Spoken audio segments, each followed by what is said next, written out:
중국은 현재 랴오닝과 산둥으로 불리는 항공모함 두 척을 운용하고 있습니다. 중국의 001급 항공모함 랴오닝은 구소련 시절 건조를 시작한 어드미럴 쿠즈네초프급의 이번함인 바라크를 개조한 것이며 우크라이나에 있던 이 배를 해상 카지노로 사용한다는 명목으로 구입하여 중국으로 끌고 와 대대적인 소생 작업을 실시했습니다. 2012년 드디어 중국 최초의 항공모함인 랴오닝이 취역하였으며 여기에는 중국이 러시아의 수호-27을 모방한 함재기인 J-15가 탑재되어 운용되고 있습니다. 중국은 랴오닝에 이어 두 번째 항공모함인 산둥함을 건조했습니다. 산둥함은 랴오닝의 기본 설계를 그대로 모방하였지만 부분적인 개량을 통해 성능이 조금 더 개선되었으며 무엇보다 중국의 자체 기술로 만들어진 항공모함이라고 할 수 있습니다. 하지만 랴오닝과 산둥은 여러 가지 문제점을 안고 있었습니다. 우선 스키점프 방식으로 되어 있어 함수 부분을 함재기의 주기 공간으로 활용할 수 없기 때문에 탑재할 수 있는 함재기의 숫자가 제한되며 러시아식 항공모함의 특성인 큰 아일랜드 구조물로 인해 항공모함의 운용효율이 떨어졌습니다. 그리고 중국 항공모함의 추진체계는 8대의 보일러와 4대의 증기터빈 엔진으로 구성되어 있어 선체의 내부 공간을 많이 차지하고 연료 효율이 좋지 않아 고속순항 시 대량의 연료를 소모합니다. 항공모함의 선체는 경납고와 탄약고, 항공유 등 함재기의 운용 능력과 직결되는 매우 중요한 공간입니다. 추진체계와 연료가 선체 공간을 많이 차지하면 그만큼 함재기를 많이 실을 수 없기 때문에 항공모함의 작전 효율이 떨어질 수밖에 없습니다.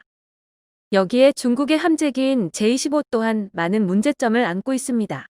J-15는 크기가 매우 크기 때문에 날개를 접는다고 해도 항공모함에 탑재할 수 있는 수량이 제한되며 함재기의 숫자가 적다는 것은 곧 작전 능력이 떨어진다는 것을 의미합니다.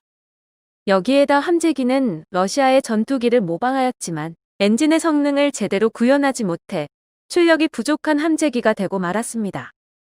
이는 무장을 장착한 상태에서 제대로 이륙하는 것조차 어렵다는 것으로 미국이나 러시아의 기술적 도움을 받지 못하는 중국 입장에서는 이 문제를 해결하기 위해 많은 노력을 기울이고 있습니다.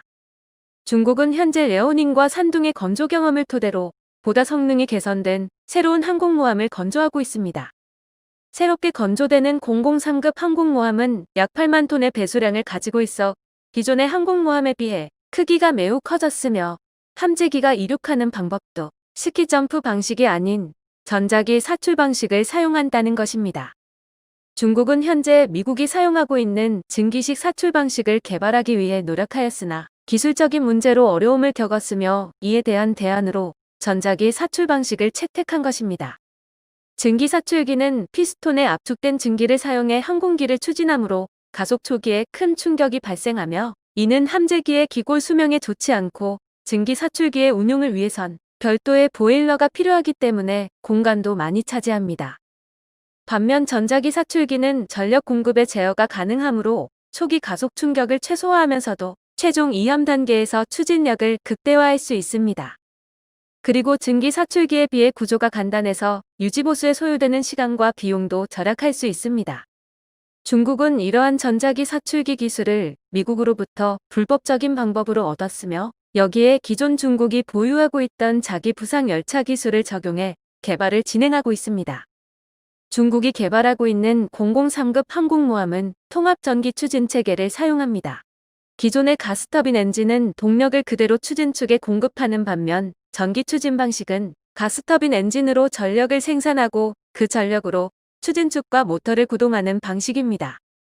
이러한 방식은 엔진의 위치를 비교적 자유롭게 선정할 수 있어 항공모함의 무게와 공간을 조정하는 데 매우 유리하며 엔진 효율이 좋기 때문에 적은 연료로도 긴 항속거리를 가질 수 있습니다. 여기에 기존 함재기인 J-15의 단점을 보완하기 위해 스텔스 전투기인 J-31을 함재기로 개조하는 방안도 고려하고 있습니다. J-31은 기본적으로 스텔스 전투기이면서 기체의 크기가 J-15보다 작기 때문에 항공모함에 더 많은 수량을 탑재할 수 있습니다. 또한 중국은 항공모함의 운용에 필요한 조기 경보기도 개발하고 있습니다. 기존 랴오닝과 산둥은 헬리콥터에 레이더를 장착한 조기 경보 헬기를 운용했지만 이는 탐지 거리가 짧고 채공 시간도 적어 제대로 된 조기경보 역할을 하지 못했습니다. 새로 개발되고 있는 조기경보기 KJ-600은 미국의 E-2D 호크아이 조기경보기와 매우 비슷한 형상을 가지고 있으며 여기에 중국이 자체 개발한 도명 레이더를 장착합니다. KJ-600 조기경보기는 7,500m 상공에서 6시간 이상 채공하며 반경 400km에 달하는 넓은 영역을 감시할 수 있을 것으로 추정됩니다. 중국이 현재 보유하고 있는 항공모함인 랴오닝과 산둥은 미국의 슈퍼캐리어 항공모함에 비하면 성능면에서 매우 열악한 것이 사실입니다. 하지만 중국은 끊임없는 노력으로 항공모함 기술을 점차 발전시켜 나가고 있으며 현재 건조하고 있는 003급에서는 상당히 진보된 기술을 가진 항공모함이 등장할 것으로 보입니다. 중국의 해군력이 점차 커지고 있는 상황에서 우리나라도 이에 대한 대응이 필요하며 단순히 우리의 해군력을 증대시키는 데에는 한계가 있으므로 미국, 일본과의 강력한 안보 동맹으로 중국을 견제해야 할 것입니다. 이상으로 밀리터리 뉴스였습니다.